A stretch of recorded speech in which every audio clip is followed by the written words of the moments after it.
इधर okay okay so मेरे को समझ नहीं आ रहा है कि ये कैसे हो सकता है. मैं आपके सामने खड़ा हूं and I face 4 issues before I start my talk. Issue number 1, and I'm very lucky, everything has been said what had to be said by my predecessors. Issue number 2, I am the only person between you and the lunch. Issue number 3, I'm an expert on waste management. And issue number 4, probably I'm the last speaker. There is a reason that the organizers want me to leave a lasting impression upon you. I don't know. With all these dilemmas in my mind, I will devote the first slide to the company that I work for, and after that I will begin my discourse on sustainable development goals and integral humanism. I work for a company called 3Waste, which has a patented, environmentally friendly, technical feasible and economically viable waste management system capable of treating 100% of municipal solid waste and revalorizing about 90% of the feedstock for the production of clean energy fuel, pure compost and raw materials, including plastics, iron, glass and paper. Our first project is being launched in the IT city of Bangalore, or Bangalore as they say it these days. 3Waste technology helps improve the qualities of life in communities by significantly reducing the need for landfills, incinerators, and simultaneously reducing greenhouse gas emissions, thereby protecting the global environment. According to our CEO, Fabian Charare, no competitors offer the same level of recycling, value extraction, and environment sustainability as 3Waste. 3Waste is the center of the circular recycling economy. That's my. Now let me tell you my background on SDGs. Before I joined 3Waste, I used to work for United Nations Development Program for 10 years. I was heading the knowledge management division on climate change.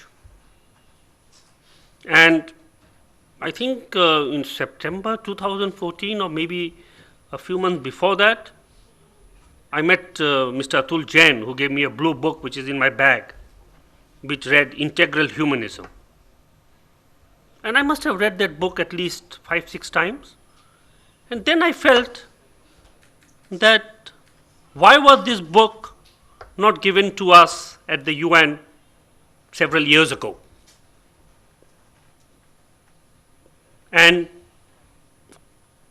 we had to wait over 50 years to come out with our sustainable development goals since the first talk of Deen Dayal Upadhyay ji in April 1965. Then I did some more research at the UN. I was the head of knowledge management, so I had all the time to do whatever research I wanted. Then I looked at the phrase sustainable development.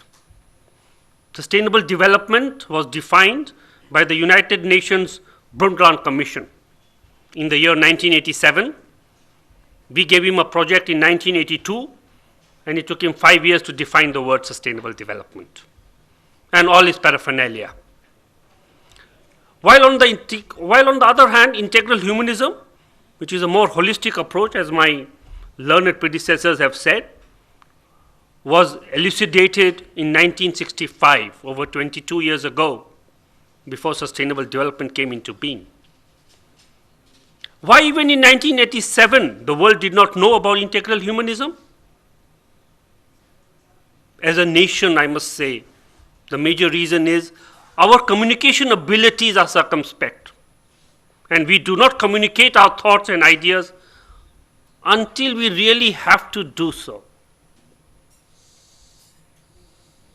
That's a pity. You know, I used to once upon a time talk about tree plantation on both sides of the road. And in a conference, I quoted the roads of Paris, and I was told the first such type of roads were made in India. But there was no literature to that effect. We must tell our views to the world, which I think this government has started doing. It's a very good thought. Why do you think now India is center stage in the world? Because people know what India is really all about. When I was in the US in the 1980s, I was asked, how many snakes do you have in your house?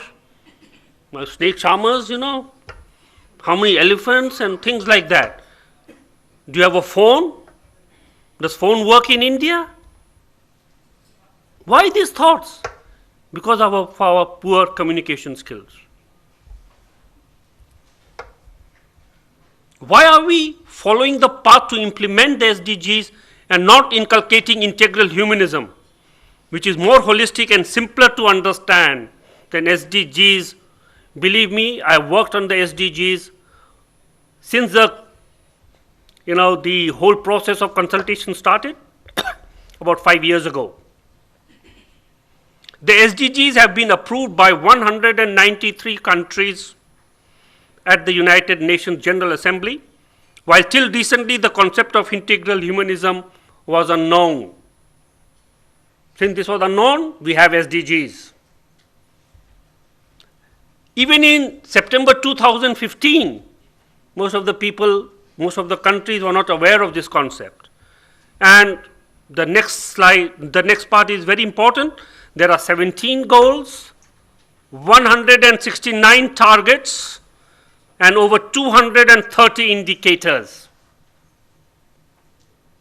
which makes it an impossible task to achieve. But still, most of the nations of the world want to go ahead and implement it, as it was preceded by a 3-year period broad consultation process.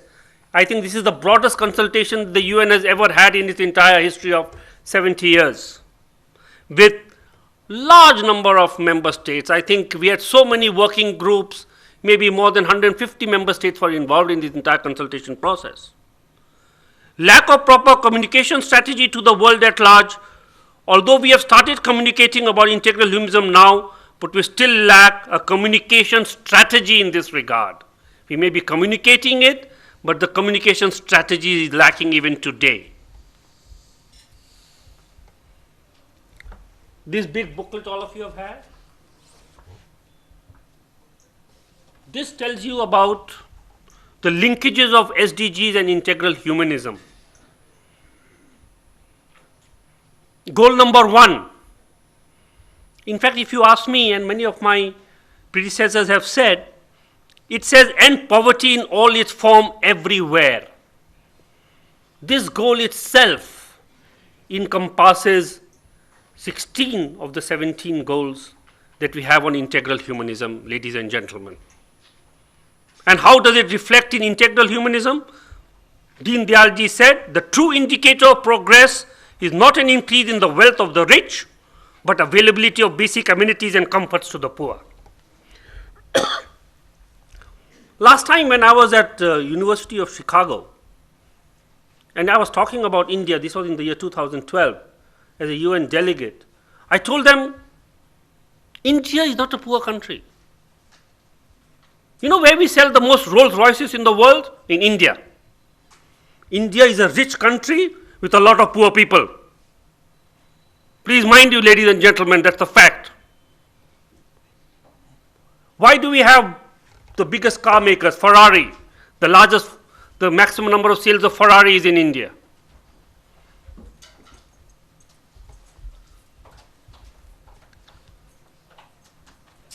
Then the second goal, end hunger, achieve food security, and improve nutrition and promote sustainable agriculture. The ability to earn is a result of education and training. In a society, even those who do not earn must have food. The economic system must provide for this responsibility. Humans work not for bread alone, but also to shoulder this responsibility. Sustainable agriculture has been in our ethos and in our culture for centuries.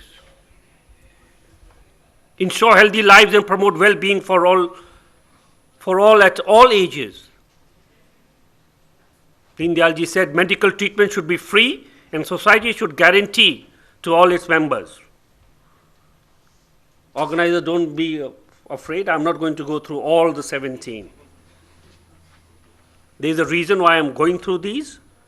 We'll come to that a little later. Minimum requirements for maintenance and progress of every individual. Ensure inclusive and equitable quality education and promote lifelong learning opportunities for all.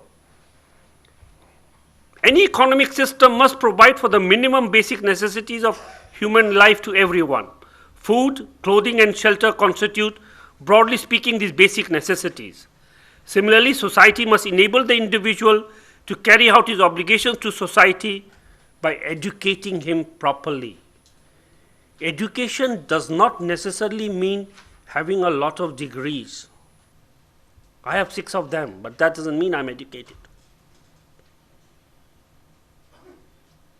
So, education means learning the culture and having a lifestyle that empowers you to learn throughout your life. You must be a student throughout your life.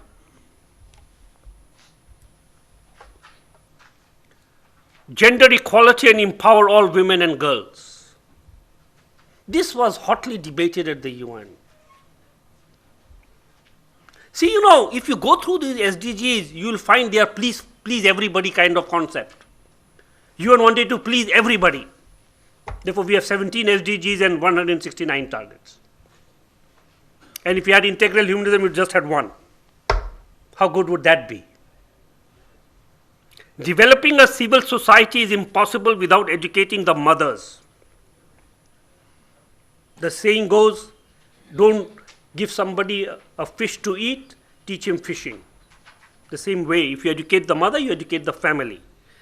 Is the basic unit of the society, and educating women is a key, as they are also the forebearer of the members of the society. Thus, it is obligatory on the part of the family to inculcate the sense of social responsibility and gender equality. Beti badhao, beti padhao, beti bachao. Very important. Economy, women empowerment, economic independence. This government is doing a great job on that. Ensure availability and sustainable management of water. Our previous Secretary General, Ban Ki-moon, said the greatest challenge to humankind would be the shortage of water across the world. And it is most likely that the Fourth World War, if ever fought, would be fought over water. And water is a basic necessity of life, ladies and gentlemen. Last 2 days of rainfall, I was discussing with somebody, is very good for Delhi. You know why? It has recharged large parts of Delhi with groundwater, as there was slow rainfall throughout the last 2 days. It doesn't happen anymore in most parts of the country because of climate change. Due to lack of recharging the groundwater with rain, the water table is receding very fast. Further wells in the villages are drying up and drinking water has become a serious problem. The means of irrigation needs to be managed indigenously and at the local level. Access to affordable, reliable, sustainable, modern energy for all. Integral humanism derides overuse of energy through eco-destructive consumerism.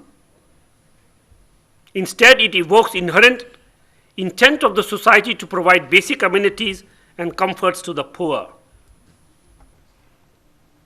Goal 8 and 12 would be discussed straight after lunch, I guess. So I will just touch upon these 2 goals and then conclude. Promote sustained, inclusive, and sustainable economic growth, full and productive employment, and decent work for all. The guarantee of work to every able-bodied member of society should be the aim of our economic system. There is a need for capital to buy machines. Further, an equitable and prosperous society cannot be developed by huge automated industries, but by abundant production by multiple hands along with machines. This is what goal 12, this is my favorite goal, sustainable consumption and production. This also encompasses many other goals, and What Deen Dayalji spoke about was eco-destructive consumerism. I often call that as conspicuous consumption. Rather than satisfying the need and demand of the people, to create fresh demand has become the aim of modern economies. How do some economies create fresh demand? Deen Dayalji mentioned about a company that used to make potato peelers. They had a big meeting, their sales were not increasing. So they said, let us make the handle of the peeler the same color as the potato peels. And the sales went up by 50%. That is really eco-destructive consumerism, fooling the people to make money. The present economic system and system of production are fast disturbing the equilibrium of nature. Natural resource management is key here. As a result, on the one hand, new products are manufactured for satisfying ever-increasing desires, and on the other hand, new problems arises every day. Sustainable development demands that not only we are able to meet our own needs, but we must have enough to meet our future generations' need, and we must give them enough choices that we had to meet their needs. The very existence of humanity and civilization by creating enormous types of waste. Deen Dayalji also spoke about waste, 1965. So when I did my PhD in 1996, it wasn't a mistake, although my family used to think those days.